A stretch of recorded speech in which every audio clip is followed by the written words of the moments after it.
Hi guys, I'm making another video and this is about contract work and moving abroad. Now most of you are sadly living these predictable lives, 9 to 5, working an hourly rate and not taking care of their health and going around in circles. Most of these people will be living in their lives until they die paying off a debt. But if you're single like me, then you can kind of think outside the box a bit. So why am I talking about contract work? I'll explain to you about it. Number one is that there's more to life than paying the mortgage. And for instance, if you've got yourself a business, you've done a bit of travelling for a few years, you're shy of 2 years, year and a half coming up to your 50th birthday, then you probably, and no kids, own mortgage, and you're just trying to do something different in the world, then this is for you. So contract work, you've had enough of your situation, but there are some rules when you want to do contract work. So if you want to move abroad, it's stay in equilibrium within yourself. It may take you a bit of time for you to reach this climax in your life or that hill in life, but contract work is remain in equilibrium. There's no point, let's say that you're fed up with life, you're pissed off, and you just want to go somewhere like Thailand for an escapism without a thorough plan before you leave. This is what this is about. Because at some point, your feelings, your insecurities are going to follow you wherever you are in the world. Hence, I went to Australia, working holiday visa on my 30 to 31st year, and 55 days it was great, but then I started having insecurities of phobias of my weaknesses at home, and that resulted into me becoming lethargic. So wherever you are in the world, if you've got insecurities of phobias, learning disabilities or anything like that, these things are going to follow you wherever you go. The mind will always find an excuse to be bored. This is why I'm trying to make this video. This is for me as well. So contract work, I've drawn out 3 of these and I'm going to go through it in of what to look out for. Number 1 is securing your contracts. For instance, if you're going abroad, you possibly need to get to know a skill that you can transfer whilst you're over there. Mine's plants and gardening. So I've got ongoing maintenance here, which means that if I go abroad, I'd have to write in the contract the ongoing maintenance. There's also the materials to factor in as well into the quotations, different vendors. There's suppliers as well. Dealing with suppliers abroad, definitely cultural and language barriers is going to be a hindrance and a challenge. And there's also cost analysis. From owning the business myself, you're always going to get people, you've got to show the costs analysis and justify that in your quote. You can win the work, you can lose quotes just by one little bit of judgment. And also work to be carried out certain times of the years, and also that's really important. You form if you're a teacher, you can form a scheme of work, a term of work, and also a day of work or something, micro and macro if you're a physical fitness instructor. Then you've got your deliveries. So for instance, if I was working in a park, I'll show you later what I mean. It's also beautiful flowers. You've got to sort of be there or to ensure that deliveries are delivered on time, any complications at the depots. Also negotiating with suppliers. That's really important, especially when you've got to get your stock off. I'm talking about abroad, by the way, more so, but you can use it in your own countries. And you're going to have to, negotiate with customers along the way. For those of you a little bit shy on the phone, negotiating with customers is a must. And as I'm going into garden design, a lot of the customers, I'm finding that what I learned at college, I'm now applying it to my business. A lot of the stuff is rather advanced, so just be careful that don't make things too technical, because the customer will somehow have self-doubt with you and themselves, and you'll end up losing money. Obviously scalability is very, very important. You've got to scale your resources, your inventory, and also if you're traveling abroad, you've got to have places where you can work. Then you've got designing. You've got a lot of apps out there, a lot of freelancers. You've got to do lots of designing in plants. It's really important that I get the angle of X, Y and Z. Then you've got like the design and the debate. Once you've got the design and the debate with the customer, then you've got to put things right. Sometimes you might have to work overtime, redoing work if it's not done properly, redesigning your contract.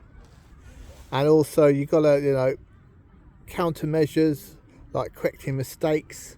For instance, correcting, you might make, I know when in a business myself, I spend an awful lot of time analysing, self-actualising and trying to mitigate my mistakes.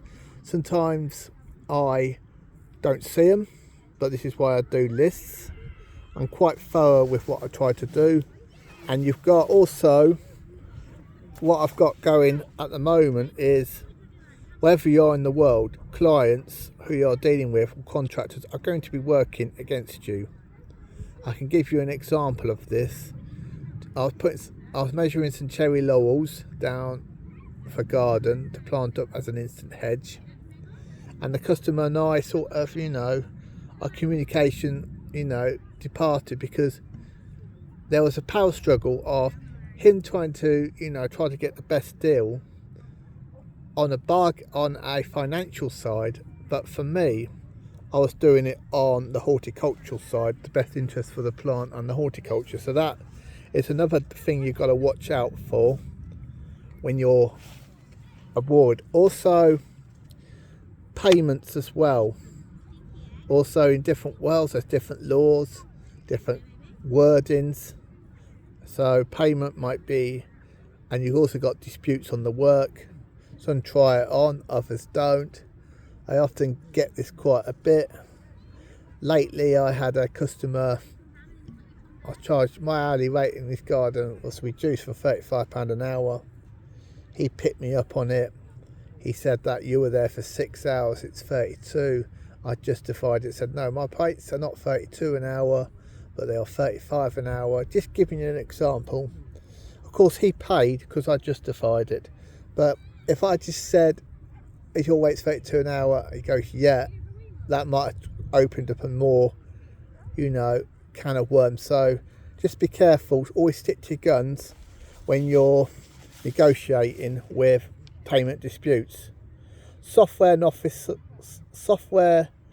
office supplies, that's another thing you've got to be very, very aware of, especially abroad, because when I was in South America, Brazil, I tried to have this virus called Trojan something, a name of our software company, virus protector.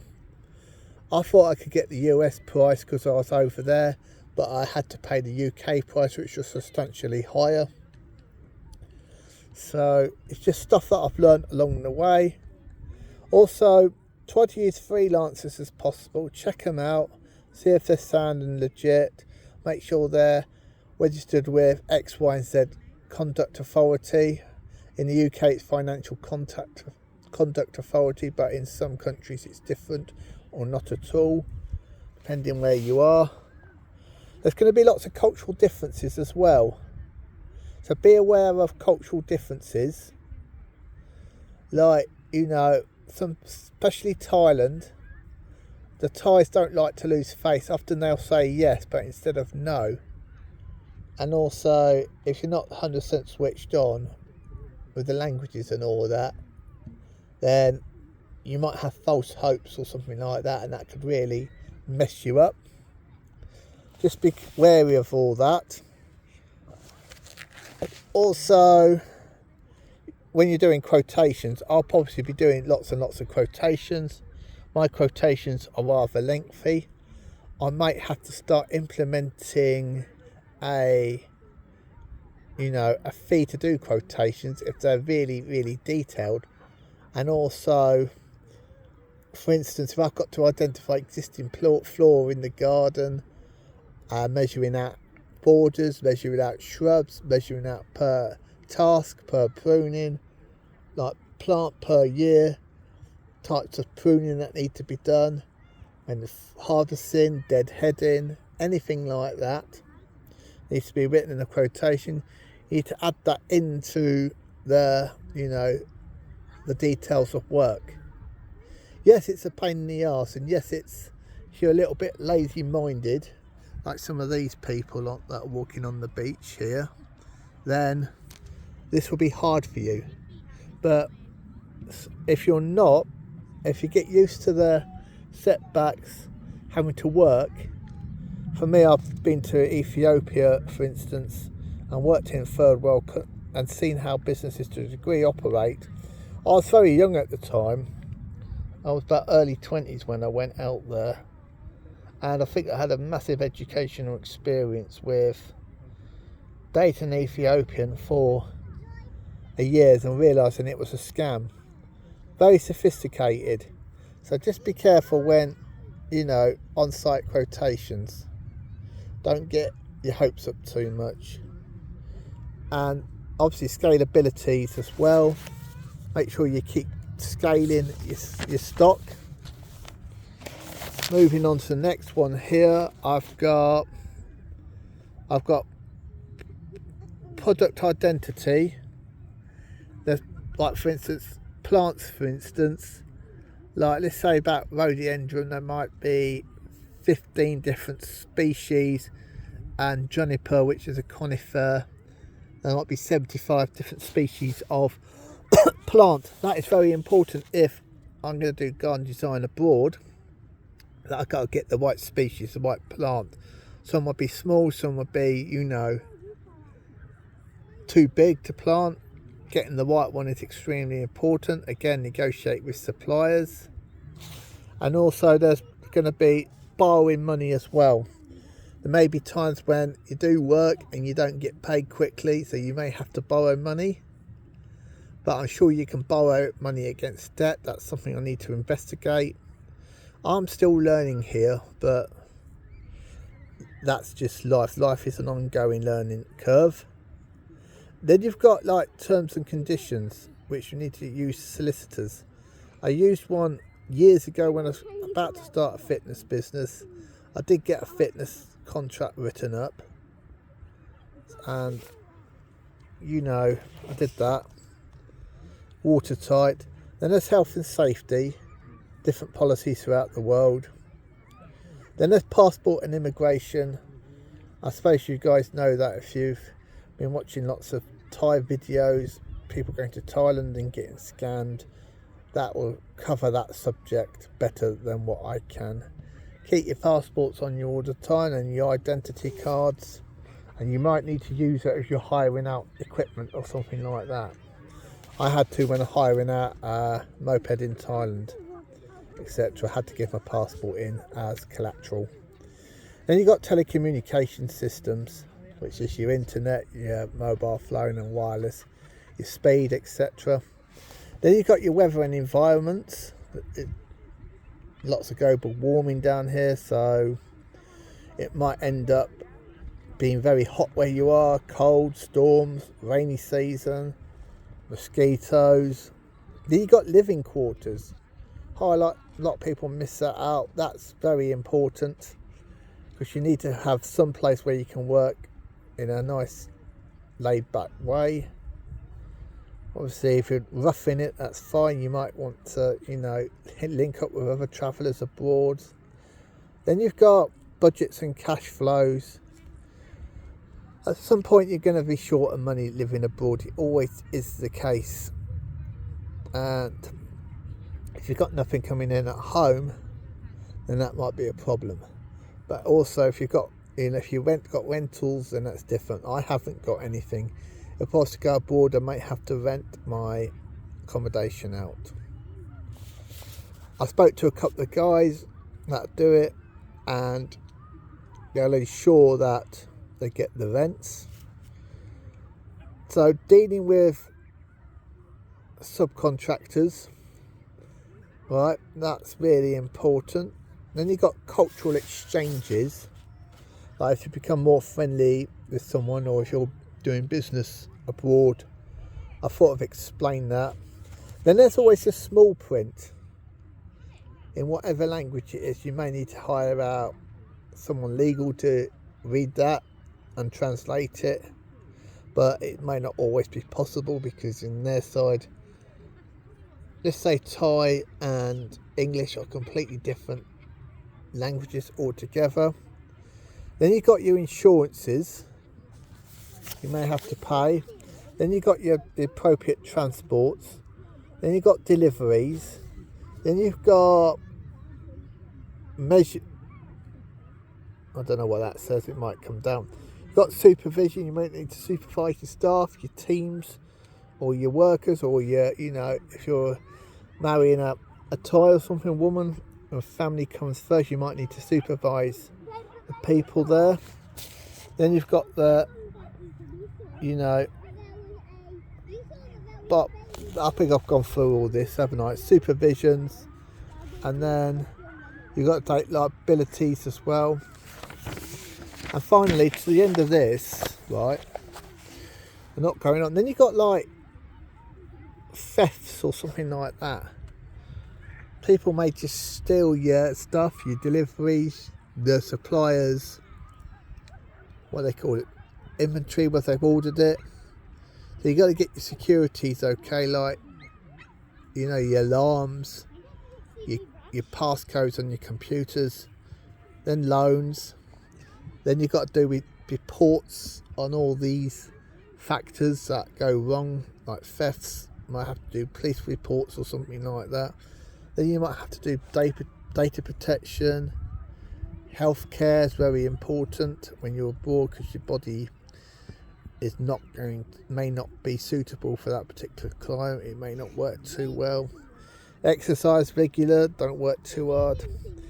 You've got healthy eating, transport, tools for the trade, very important, and hiring machinery, which is, you may need to have your documents there. Anything else I've missed, please add it. I think I've done an absolute legend doing this.